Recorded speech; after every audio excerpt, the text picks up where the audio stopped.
Welcome back to the Best Youth Show in the Motherland, and our next artist is African instrumentalist. She's a percussionist, she is a marimba maker, songwriter, singer, bow instrument maker, and she grew up in the heart of Gugulethu, Cape Town. She founded her marimba band, Black Roots Marimba, at the age of 19 years old, and today she's in the building. She's giving us a soul, and she's here to tell us more about what it is she's doing and what the rest of 2023 looks like. Please welcome Sky Dladla. Thank you for having me. Welcome to the show. Thank you so much for being here. Your presence, oh my goodness, you everything. It's just, I'm present. I'm here with you, and I just, want to talk to you. So you did a diploma, and then you went and you advanced in your diploma, and you studied music. And why would you say it is that it was so important for you to study the heart and the art of music today? It's because I was really interested in African music, and when I started marimbas, I learned that there's more African indigenous instruments that are out there that I didn't know about. So I found it very important to go and study so that I could expand my knowledge of African indigenous music and expand my knowledge of the African countries and the cultures that we don't know about and we don't learn about at school. So yeah, I think that's why it was important. Wow, I'm listening to him like, that's mind-blowing, because what you're saying right now is things that I personally don't know about. But of course, you also just came from an amazing, performance that you had with Zolani, the amazing Zolani at Selective Live. And to the people that don't know, man, if you don't know Freshly Ground, how old are you, really? How old are you? But of course, what would you say actually goes into you preparing for a performance and a piece like this that you've done at Selective Live? A lot goes in it. There's a lot of practice. There's a lot of arranging music and rearranging music as well. More than anything, it's just practice. It's doing the same thing or changing different things, but it's doing it over and over again so that you get the final product, which people would think that is something that came so easily, because we make it look easy. But that's only because of practice, and you just keep bettering yourself, and that's it. Yeah. And of course, there's something that you've also been doing, something you've been busy with, the concept of, I might say this wrong right now, please don't kill me, but it's called Tlizama? Yes, Tlizama, Well, yes. tell me about the story behind this and why it is that you wanted to do this. Yeah, so Tlizama is actually my journey as Sky Dladla, how far I've gotten being in the music industry for almost 14 years now. So it's about where I started moving and what I've been doing in the industry, but it tells the story, it tells my story through song, dance, and spoken word as well.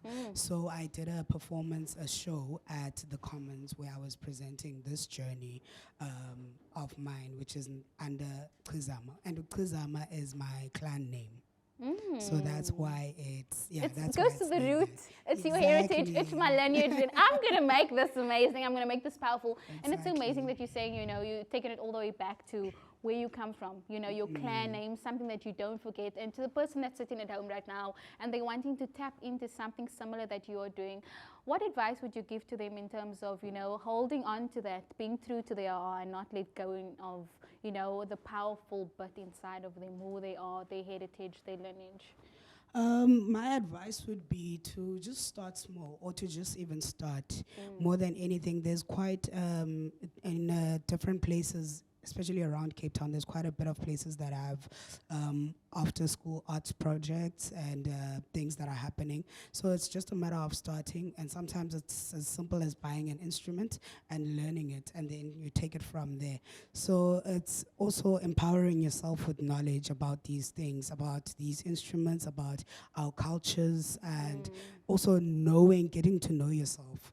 Finding out what your clan name is, where your people come from, where your family comes from, and all these things. It's all about knowledge.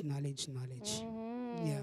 And of course, we do have Africa Day that's approaching very soon as well, which is very important to African people. It's very important to us. And I would like to deter the question back to you and ask you what would you say are the steps that you put in place to keep yourself holistic to, your clan, to being African, to staying rooted to what it is that you are? I would say my steps are more than anything, to try and learn as much as I can. So I try and expose myself to a lot of different cultures, a lot of different languages, a lot of different people as well, to try and listen and understand where people come from. And that for me has made me realize how close we are as Africans, how we all are the same people and things like those. So, and then it goes from that to things like as simple as my clothes, to make sure that I wear clothes that have African print to represent who and what I come from every time and every day. And things as simple as just wearing my beads, my Xhosa beads every day and things like those. So for me, it's just the little things that I choose to do every day to just show and represent myself as an African. Yeah. That's so beautiful. And I need to ask this question because it's so different to every artist that comes onto the show. Whether it is you are stringing that guitar, whether it is you playing that drum, you are hitting that marimba, you know, you are speaking on that mic. What would you say is that first thought that comes to mind that never leaves you, that keeps reminding you as to why it is that I'm doing what I'm doing today? More than anything, it's because I love it. I really, the minute I start playing an instrument, or if I have a performance that I need to prepare for, it's excitement that always overwhelms leaves me. you. Yes, just because I really love what I do, and I got a chance to have a career doing something that I really, really love and enjoy. Yeah. Thank you so much for being part of the conversation. Of course, she's still in the building. She performs, so you don't want to miss it, man. But of course, as I said, I'm not alone in the building. Doran is on the other side.